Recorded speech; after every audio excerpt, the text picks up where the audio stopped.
I'm Madison, 52 years old. I live with my husband Robert, who is 59, and our college-age daughter, Abigail. I work for a life insurance company. Robert, my husband, seems to have become more irritable with age. His attitude towards store clerks and his foul language while driving are especially bad. If a motorized bicycle takes too long to make a right turn, he rolls down the window and yells, "Turn already!" blasting the horn. If the cashier at the supermarket forgets to include a fork with our deli purchase, he screams, "You expect me to eat this with my hands?" It's become quite a spectacle. Because of his constant yelling, our daughter doesn't want to go out with him anymore. "I don't want to go out with Dad anymore," she concluded. When Abigail started avoiding him, he got angry at me. "Why is Abigail acting like this towards me? Is she suddenly in her rebellious phase? It must be your fault for how you raised her." When I tried to speak up for our daughter, "It's because you yell at strangers over trivial things that she's avoiding you," he only got angrier. "Who's in the wrong here? It's them, obviously." Making things worse. Who's really in their rebellious phase? Or is this his terrible twos, just 50 years late? It's just unbearable. When I asked him, "Do you ever think that none of these are worth getting angry over? And that you're just ruining the mood?" I asked. "It's ridiculous to think that makes the mood bad. That's something Abigail needs to fix," he replied. I'm starting to feel like I can't keep up. But it seems he's not amused by my attempts to smooth things over anymore, as he starts lashing out at both me and our daughter. If we run out of toothpaste, he'll throw a tissue box, or if his dress shirt isn't ready in the morning, he'll throw an orange. At this point, it's just too much. Mom and I have become his targets for venting. My daughter finally exploded in frustration. I can almost hear it, a faint sound behind my eardrums. The sound of our family breaking apart. Mom comes home tired from work, too. And to get yelled at just because there's no toothpaste, and then to have things thrown at us, it's just too much. It's not about whether an orange or tissues can hurt us. It's not the point. Why can't he prepare his own things? It's like walking into a minefield, never knowing when you'll step on a mine. So my daughter increasingly began to avoid my husband. This only made him more aggressive. "Why is Abigail's attitude towards me so bad?"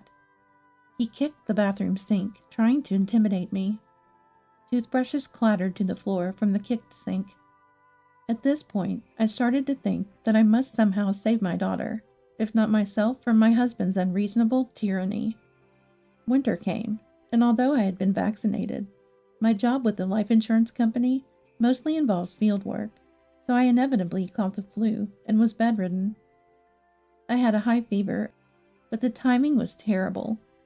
John, my father-in-law, had planned an overseas trip for his 80th birthday celebration, and it was supposed to be me, my husband John, and my mother-in-law Mary. Given the season, it could have been a contagious disease, but it was just the flu. "Such things will heal during the trip abroad. Just come along. The plane tickets and hotel reservations are already made," my husband commanded. However, I can't go because the flu is contagious, and I don't want to spread it. I had no choice but to refuse.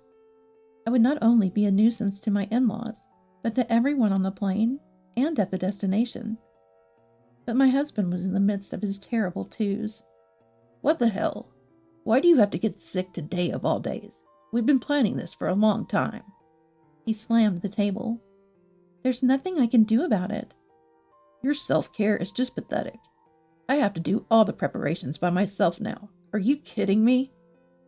He started preparing alone, yelling and shouting. He noisily opened and closed the suitcase to start packing. The next morning, I was awakened by my husband's yelling. It was only 4 a.m. He had stayed up all night preparing for the early flight. "I had to stay up all night because I had to prepare alone." He was screaming. "I'm sorry, but I have a fever." My voice was hoarse from the flu. The fever showed no signs of subsiding. I was coughing. My body ached so much I couldn't get out of bed. Even though I got medicine from the doctor yesterday, I felt worse than the day before. You're really good at pretending to be sick, he spat. It's not an act. I really have a fever, I said in a raspy voice. Then, in the kitchen, my husband turned the faucet on full blast.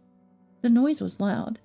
He quickly filled a bucket with water, and then, if you have a fever, you should cool down, right? He threw the cold water over me, still in bed. What? I was too stunned to respond. Water dripped down my hair, pajamas, the bed, and onto the floor. Puddles formed on the floor, and the dripping water made noise as it hit them. The area was soaked. The wet blanket made an uncomfortable noise. Cool your head with that. Maybe it'll help you think straight. He sneered at me, picked up his suitcase. Make sure everything is clean by the time I get back. Both the house and your head.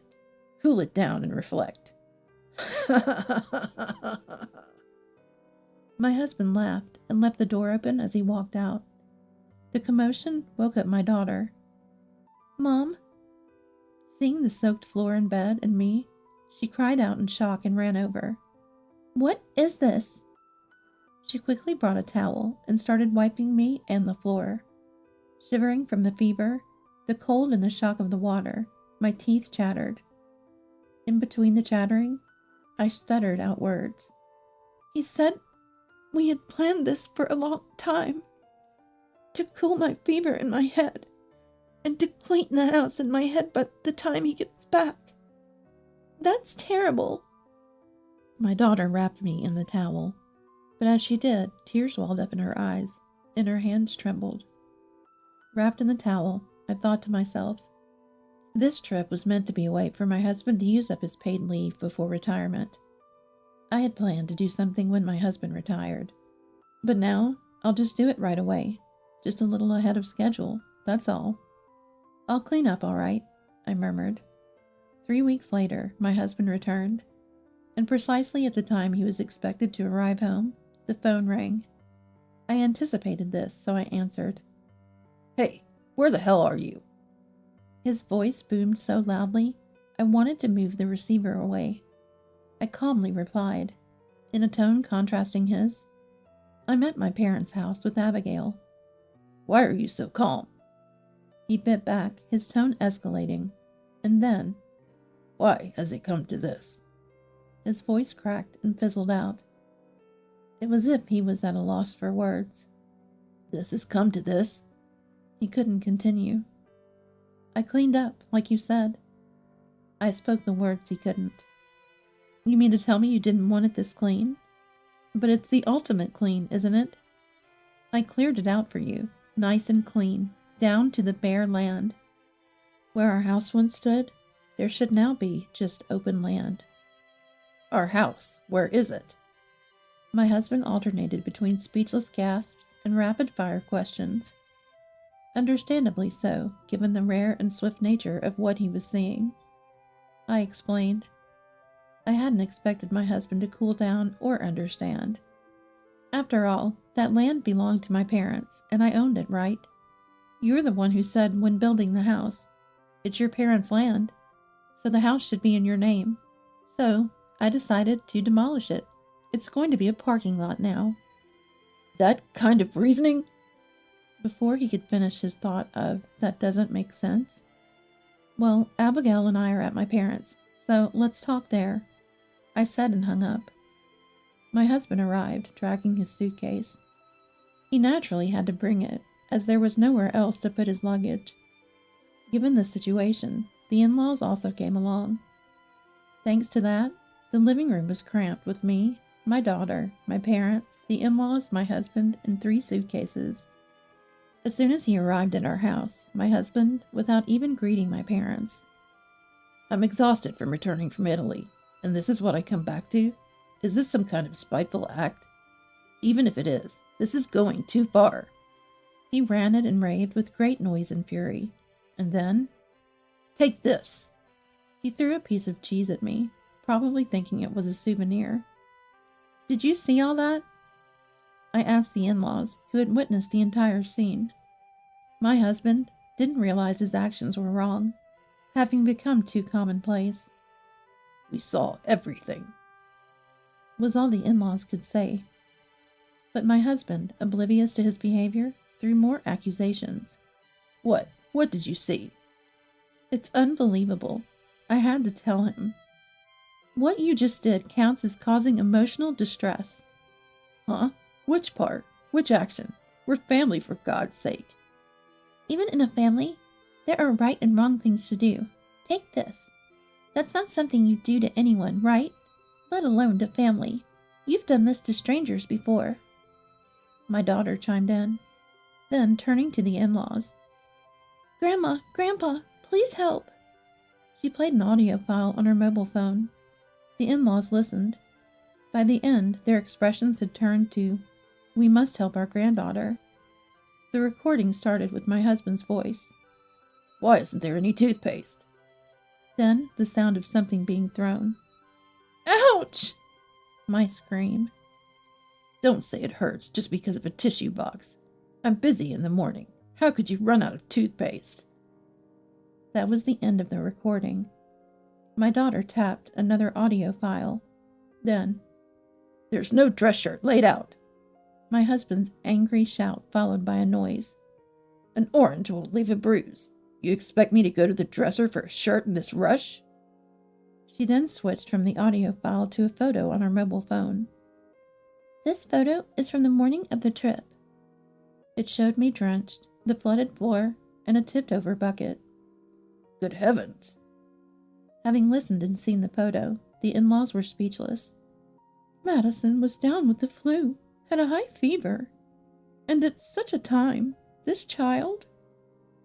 Mary's voice trembled. I explained to the in-laws while looking at the photo. This was one morning when my fever wouldn't subside. Robert threw a bucket of cold water on me to cool me down. That's outrageous. The in-laws could only shriek. Amidst this, a voice of surprise, but for a different reason, rose. It was my husband. What? He clearly hadn't expected to be recorded. The shock was evident in his voice. My daughter said, I was so scared. I started recording because of how afraid I was. Clutching her mobile phone, her voice quivered. I'm so sorry. We didn't realize it had come to this, Mary said, shaking as she tried to embrace my daughter. I continued. That's why, seeing the escalation of my husband's everyday behavior, my daughter began to avoid him, and his anger at being avoided. I had been considering divorce upon his retirement. What? My husband's face showed shock. Divorce? He clearly hadn't anticipated this. Flustered, the man who had been so vociferous and assertive until a moment ago now clung desperately, wondering where all that bravado had gone. But I never showed any sign of that. And if what I said and did was so hard on you, you should have just told me. He started. The nerve of him to say, just tell me.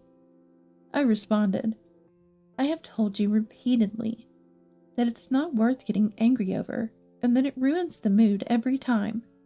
But you never stopped, did you?